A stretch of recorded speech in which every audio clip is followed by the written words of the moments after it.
Hello guys. तो जी मैं एक बार फिर एक नए लेक्चर के साथ आपके सामने यहाँ हाजिर हूँ। तो बेसिकली पिछले लेक्चर में हम लोगों ने बात की थी ट्रांसमिशन मोड्स के बारे में। तो मैंने सोचा चलिए आज टोपोलॉजी का लेक्चर कवर करवाते हैं, लेकिन फिर मुझे ख्याल आया कि हम लोगों ने वैसे मॉडल को कवर किया है, उसके बाद हमने ट्रांसमिशन मोड्स भी देख लिए। तो मैंने सोचा कि जो कम्युनिकेशन और ट्रांसमिट और डेटा की इतनी सारी बातें हुई हैं हमारे पास OSI मॉडल के अंदर, तो वो किस रूल के तहत हुई है, उसको तरीक़ेकार, उसको तरीक़ेकार था उस ट्रांसमिशन का, फिर उसे कहते क्या है, तो आज आपको वही बता दिया जाए। और प्रोटोकॉल्स हमारे पास और स्टैंडर्ड का लेक्चर है आज हमारे पास। तो मैंने सोचा कि आज आपको बताते हैं कि आखिर उस रूल्स और तरीक़ेकार को कहते क्या हैं। तो चलिए चलते हैं कुछ डिटेल की तरफ। तो आज का जो लेक्चर है हमारे पास वो भी प्रोटोकॉल और स्टैंडर्ड के ऊपर कि आखिर हमारे पास वो होते क्या। तो आपके सामने कुछ इन्फॉर्मेशन यहाँ लिखी हुई आ रही है प्रोटोकॉल और स्टैंडर्ड की आपकी स्क्रीन के ऊपर। तो इससे देखते हैं हमारे पास सबसे पहले कि प्रोटोकॉल हमारे पास है क्या। पहला लफ्ज़ हमारे पास प्रोटोकॉल है, तो प्रोटोकॉल हमारे पास क्या है। तो अगर इसकी कुछ डिटेल यहाँ पे मैं पढ़ूँ आपके सामने, तो यहाँ क्या होगा इसकी डिटेल में हमारे पास कि a protocol define a set of rules used by two or more parties to interact between themselves। अच्छा, देखिए जब भी कोई दो पीसी हम लोग आपस में लिंक करवाते हैं कम्युनिकेशन के लिए, तो जो उस लिंक जो हमारे पास क्रिएट करवाया जा रहा है किसी भी दो पार्टीज़ के दरमियान, या किसी भी दो पीसीस के दरमियान, या फिर किसी भी दो नोड्स के दरमियान कम्युनिकेट करवाने के लिए, तो उस लिंक का कोई ना कोई रूल्स होगा, कोई ना कोई एक ऐसे रूल्स उसके लिए तैयार किए गए होंगे, बनाए गए होंगे कि जिस रूल को फॉलो करते हुए वो हमारे पास लिंक्ड बनेगा और दो पीसीस हमारे पास आपस में कम्युनिकेट कर सकते हैं। तो उस रूल्स को उस रूल्स जो कि हमारे पास बनाए गए होंगे उसको नेटवर्क में हमारे पास प्रोटोकॉल कहा जाता है। तो ये बात हो गई एक प्रोटोकॉल। सिंपल अगर इसकी एग्जांपल दूँ तो छोटे बच्चों के लिए, छोटे बच्चे जो मैं बोल रहा हूँ, स्कूल के अंदर कुछ रूल्स डिफ़ाइन किए गए होते हैं, कुछ डिसिप्लिन के लिए रूल्स डिफ़ाइन किए गए होते हैं कि आपको इन रूल्स को फॉलो करना है। तो बेसिकली यहाँ भी यही है कि दो नोड्स आपस में कम्युनिकेशन करवाएंगे, या कम्युनिकेशन उनकी करवाने के लिए जो लिंक आपस में करेंगे, तो उस लिंक को फॉलो किस तरीके के साथ किया जाता है, मतलब कौन सा ऐसा सेट है, कौन सा ऐसे रूल्स जो हमारे पास जो तैयार किए गए हैं उसको कम्युनिकेट करवाने के लिए, तो उन्हें यहाँ पे हमें प्रोटोकॉल कहा गया है। प्रोटोकॉल को हमें कहा गया है कि एक ऐसा सेट ऑफ रूल्स तैयार किया गया है दो पार्टीज़ और दो नोड्स को आपस में कम्युनिकेट करवाने के लिए। अच्छा, ये तो बात हो गई हमारे पास यहाँ प्रोटोकॉल। अब आ जाते हैं स्टैंडर्ड की तरफ कि आखिर जो स्टैंडर्ड है वो हमारे पास यहाँ है क्या। अच्छा, स्टैंडर्ड अगर बात की जाए तो हमारे पास एक स्टैंडर्ड प्रिसाइज डॉक्यूमेंट को हम लोग कहते हैं। एक ऐसा डॉक्यूमेंट जिसके अंदर पूरा तरीक़ेकार ब्रीफली डिफ़ाइन किया गया हो कि जो भी चीज़ आप लोगों ने करनी है या जो भी आप काम करने जा रहे हैं, वो इस डॉक्यूमेंट के अंदर जो तरीक़ेकार बनाया गया है, जो तरीक़ेकार डिफ़ाइन किया गया है, उसके तहत होगी। तो बेसिकली स्टैंडर्ड हमारे पास कहा गया है उसे। अब प्रोटोकॉल हो गया हमारे पास सेट ऑफ रूल्स के रूल्स इसके लिए बनाए गए हैं कि इस रूल्स को फॉलो करते हुए अब रूल्स के अंदर तरीक़ेकार जो डिफ़ाइन किए गए हैं वो हमारे पास है स्टैंडर्ड। स्टैंडर्ड होता है हमारे पास, मैंने आप लोगों को बता दी, एक प्रिसाइज डॉक्यूमेंट। अगर इसकी मैं एग्जांपल दूँ आप लोगों को, तो आप जब भी कुछ सर्वे करने जाते हैं वो किसी न किसी रूल्स के तहत होता है, और जब सर्वे रिपोर्ट तैयार की जाती है तो वो किसी न किसी स्टैंडर्ड फॉर्मेट के ऊपर तैयार की जाती है। तो ये हमारे पास एग्जाम्पल होती है स्टैंडर्ड की कि एक प्रिसाइज डॉक्यूमेंट, एक पूरा फॉर्मेट, एक पूरा तरीक़ेकार किसी भी दो नोड्स को कम्युनिकेट करवाने के लिए, और उस तरीक़ेकार को फॉलो किस तरीके से करना है वो हमारे पास कहते हैं सेट ऑफ रूल्स, जिसे हम कहते हैं प्रोटोकॉल। तो ये बात हो गई हमारे पास प्रोटोकॉल स्टैंडर्ड की। तो आई होप कि आप लोग को क्लियर समझ में आ गया होगा, क्योंकि इसके अंदर कुछ ज़्यादा डिफ़िकल्टी वाला काम तो था नहीं। प्रोटोकॉल हमारे पास बेसिकली सेट ऑफ रूल्स हो जाएंगे, और जो फॉलो किए जाएंगे किसी भी दो नोट्स को आपस में कम्युनिकेट करवाने के लिए, और स्टैंडर्ड्स हमारे पास वो तरीक़ेकार हो जाएगा, वो डॉक्यूमेंट हो जाएगा जिसके अंदर पूरी डिटेल लिखी होगी, आखिर इसको लिंक्ड आपस में दो पीसेस को किस तरीके से करवाना है।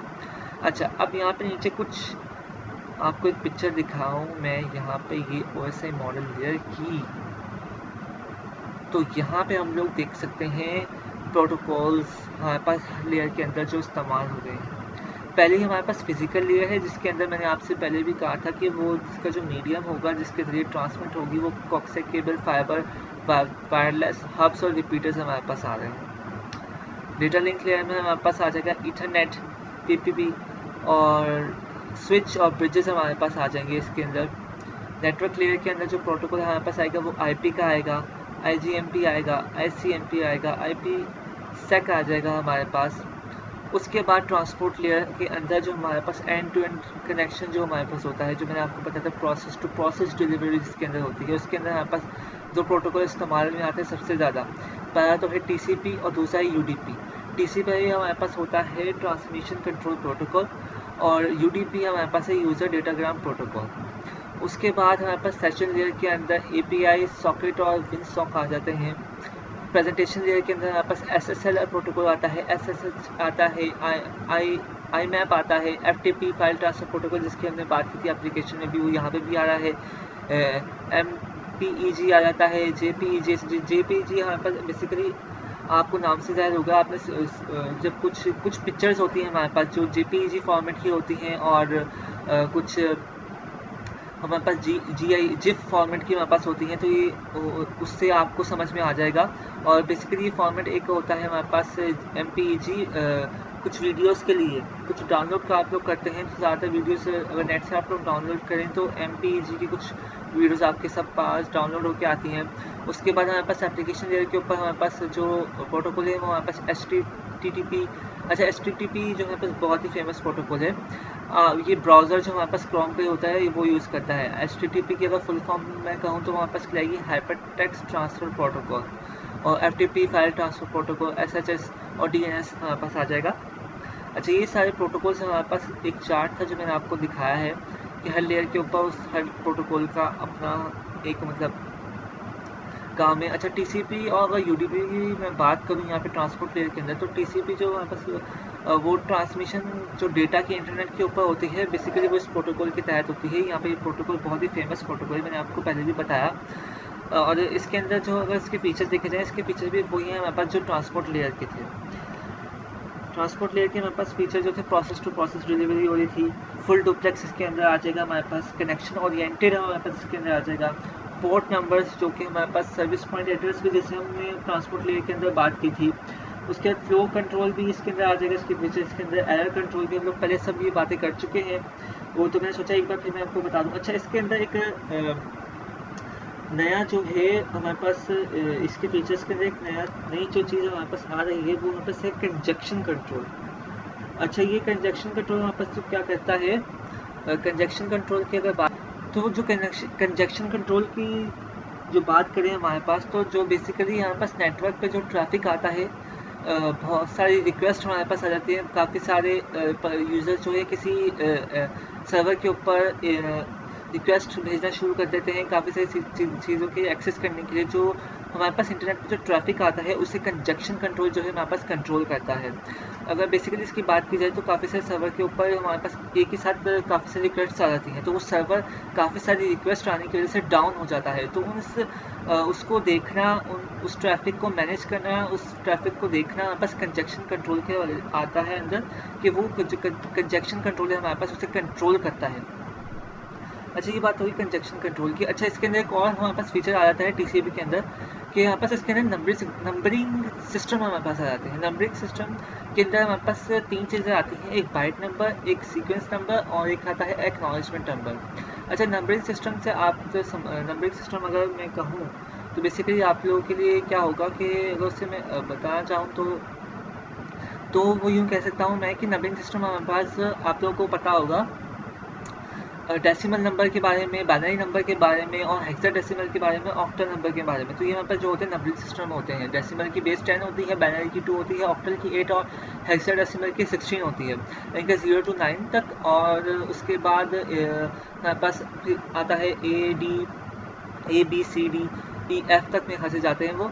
अच्छा, उसके बाद फिर हमारे पास होते हैं वो, ये हो गया हमारे पास नंबरिंग सिस्टम। वैसे इसके ना आपके पास आता है बाइट नंबर। बाइट नंबर आपको बाइट नंबर तो नाम से आपके सामने आ रहा है। सीक्वेंस नंबर हमारे पास और एक्नॉलेजमेंट नंबर। अच्छा, सीक्वेंस नंबर होता है हमारे पास किसी भी जो सेगमेंट्स जो हमारे पास जा रहे हैं, रिसीव हो रहे हैं, उसका सीक्वेंस किस तरीके से है, तो हमारे पास सीक्वेंस नंबर कहलाएगा उस सेगमेंट्स का। और एक्नॉलेजमेंट जब आती है कि डेटा ट्रांसफर हो जाता है, तो उसकी जो एक्नॉलेजमेंट आएगी उसका नंबर हमारे पास क्या होगा, वो हमारे पास नंबरिंग सिस्टम के अंदर आता है। तो बेसिकली ये आज का टॉपिक था हमारे पास प्रोटोकॉल और स्टैंडर्ड का, कि आखिर प्रोटोकॉल और स्टैंडर्ड होते क्या है हमारे पास। मुझे यकीन है कि आप लोगों को समझ में आ गया होगा, बहुत अच्छे से आया होगा, कि मैंने बहुत ही ईजिली एक्सप्लेन किया है हमारे पास रूल्स और किसी भी स्टैंडर्ड डॉक्यूमेंट्स का हमारे पास क्या यूज़ होता है। और प्रोटोकॉल के बारे में भी मैंने आपको बताया कि जो हर लेयर के ऊपर जो इस्तेमाल हो रहे होते हैं। अच्छा, यहाँ पे जो स्विच और हब्स और रिपीटर्स की बात की गई है, वो भी हम लेक्चर से कवर करवाऊंगा उसके ऊपर, कि आखिर उन सबका क्या इस्तेमाल है, उसके अंदर क्या क्या काम हो रहा होता है। तो तब तक के लिए हम लोग चलते हैं, और फिर मतलब क्या करें, अब जाहिर सी बातें जाना होगा, लेक्चर काफ़ी लंबा ना हो जाए। तो आज के लिए इतना ही सिर्फ, फिर इंशाल्लाह मुलाकात होगी आपसे अगले लेक्चर में। तो तब तक के लिए सयोनारा।